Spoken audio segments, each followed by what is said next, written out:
of trying to identify exactly where we stand, what we could see on the ground. It was good because they were, able to get up in the air and see some of it. They were able to get and see things by land as well as by boat in some cases. There's still some areas we still can't get into, but I think we can give you a little bit more updated information today.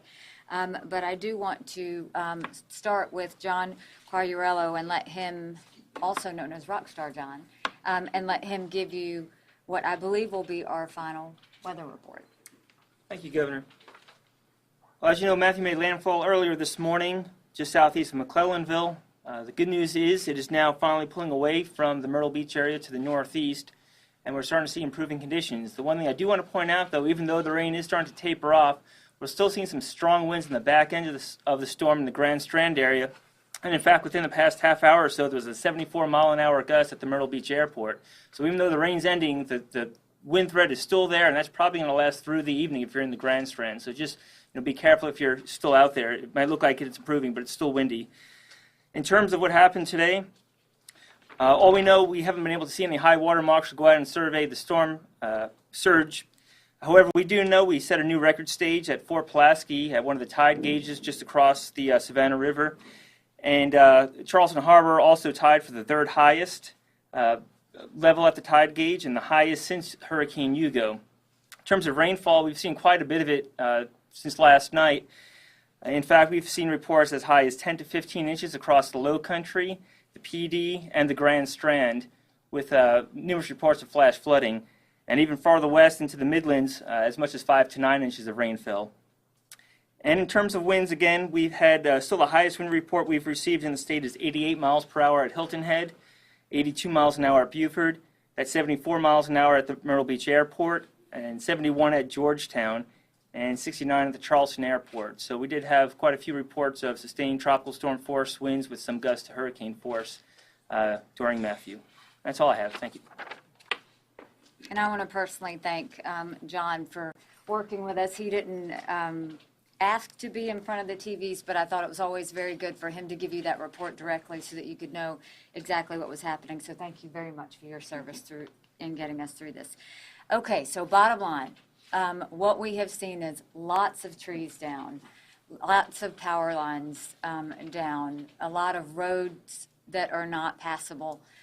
We're not seeing as much structural damage, which is the good news of that, as much as we're seeing flooding and just debris that we're going to have to be taken care of. So we are seeing some roads that are being washed out. We do expect to rescind some of the portions of the evacuation tomorrow. We will get you that information, but basically how that's going to work is it's really between the local leaders and law enforcement in that area, along with DOT, on whether it's safe to go and enter that area. So we will be heavily relying on the local counties to give us the information on when and where we need to rescind and what time to do that. We are happy to say that the ports will resume operations at 10 a.m. on Monday, and so we're excited about that.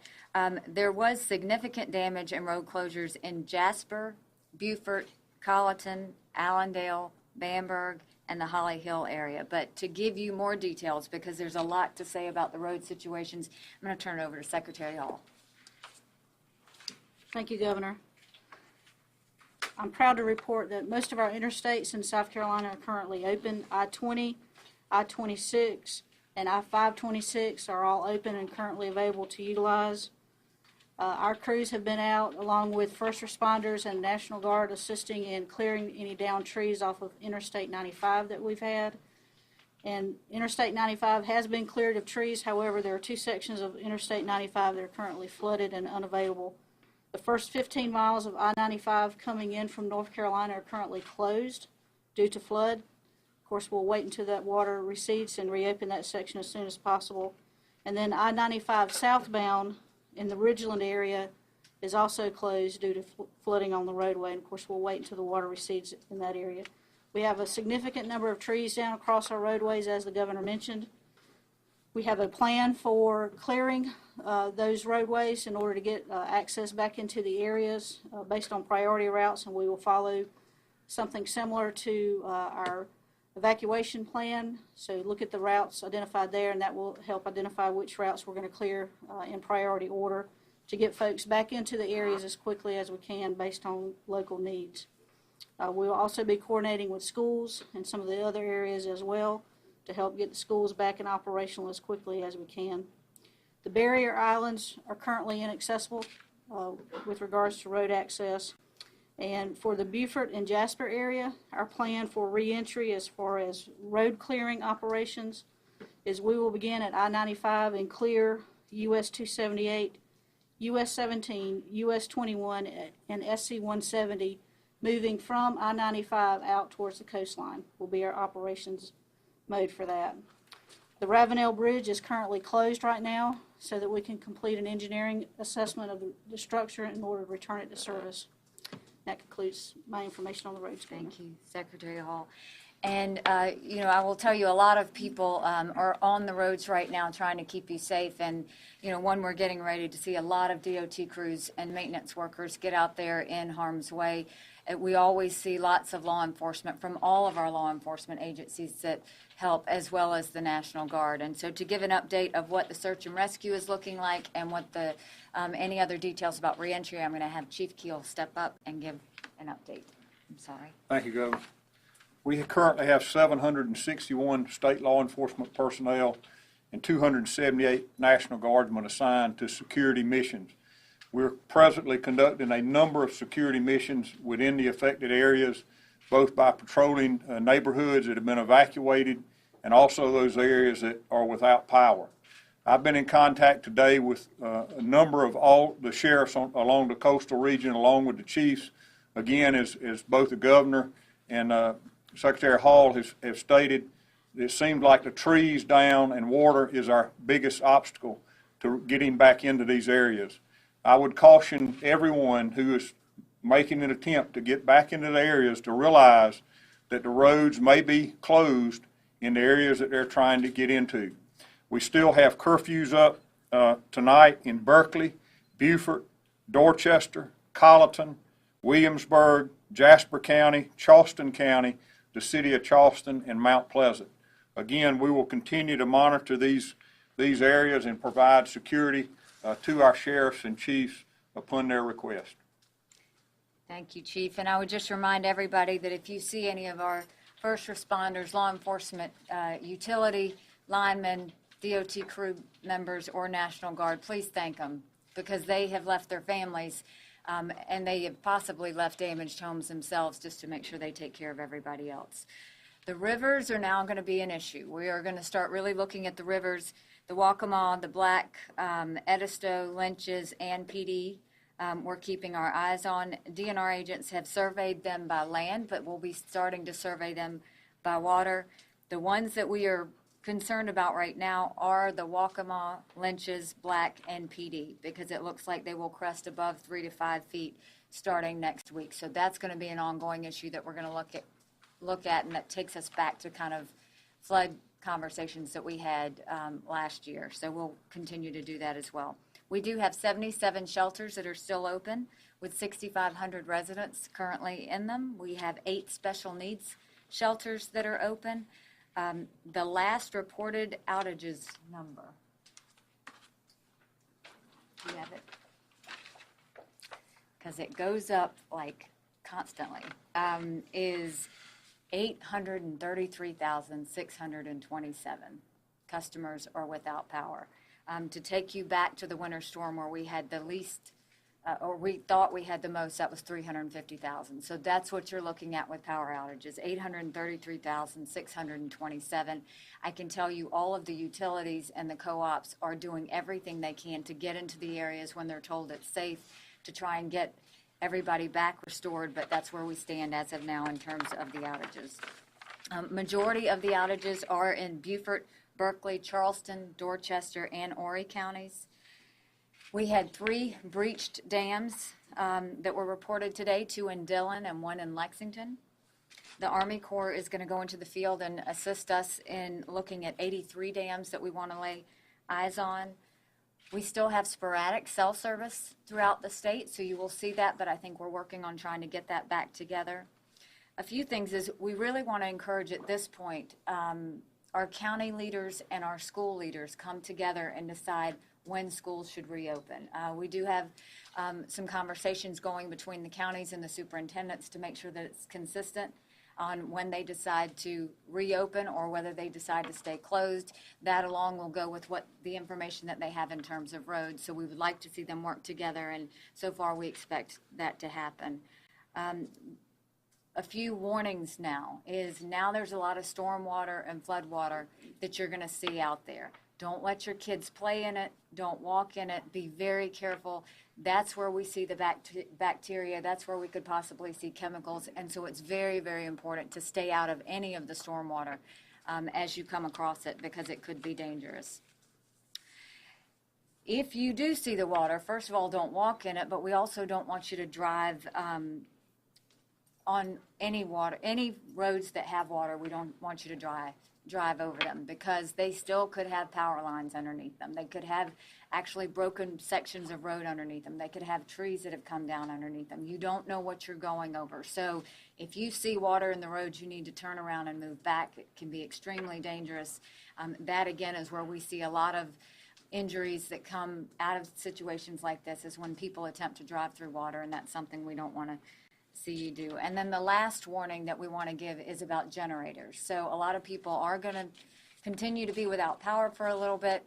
Do not put your generators in your garage, because you will see that that is a huge risk in terms of carbon monoxide poisoning.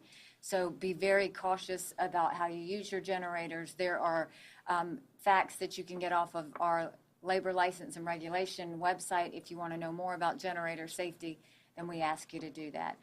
Having said that, I can tell you that the team behind me and everybody on the ground has worked incredibly hard to get as much information to you as possible. Because this storm won't leave until closer to midnight tonight, there's still a lot that we don't know, but I think at least tomorrow we will be able to actually have eyes on the ground everywhere, be able to really access all the places that we need to get to and find out what that damage is. So we will have a report back tomorrow, not in the morning, but probably more in the afternoon, so that we have more information to give to you.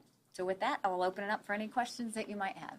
Governor, on the cybersecurity issue that you mentioned this morning, with all this going on, how did we find out about that? You know, I think the calls started to come in. I think, you know, these are things that happen, and that's the one thing about having everybody sitting at the table together as we're going through these. I think they started to receive some calls that this was happening, and what they saw was it was a hacker that was trying to get into what was normal emails. And so it was just precautionary that we make sure we get that word out. Are there certain areas of the state where it's been more prevalent, or everywhere? I'll ask the general if he's got some information on that. It is throughout the state. I mean, the internet's everywhere, so wherever that is. And we picked a lot of that up through the cyber efforts that the governor has started with our cyber teams. Is SLED looking into that? Is there... The cyber team actually works, it's a whole conglomerate of people that came together that are working on cybersecurity across South Carolina. It's actually something that was stepped up really through the National Guard and some of our agencies to say, okay, what else can we be doing to be on top of that? So, and SLED is the lead agency on that one. Specifically, which dams were breached? Okay, sorry.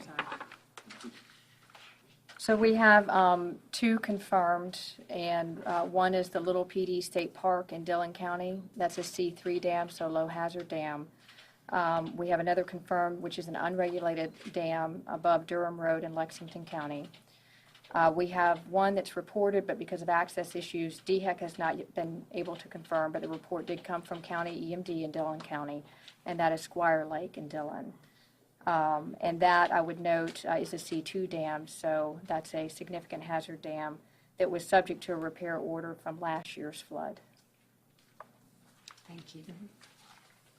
Any other questions? Secretary Hall, on the roads, do we have enough people to take care of all these needs, or will we use the interstate agreement and have people come in maybe from other states?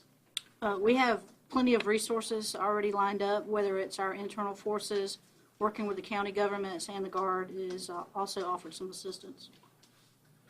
There's a lot of cooperation on that. I mean, DOT has a lot of maintenance workers already, but just the cooperation between law enforcement, National Guard, and those maintenance crews, you'll see a lot of that working together.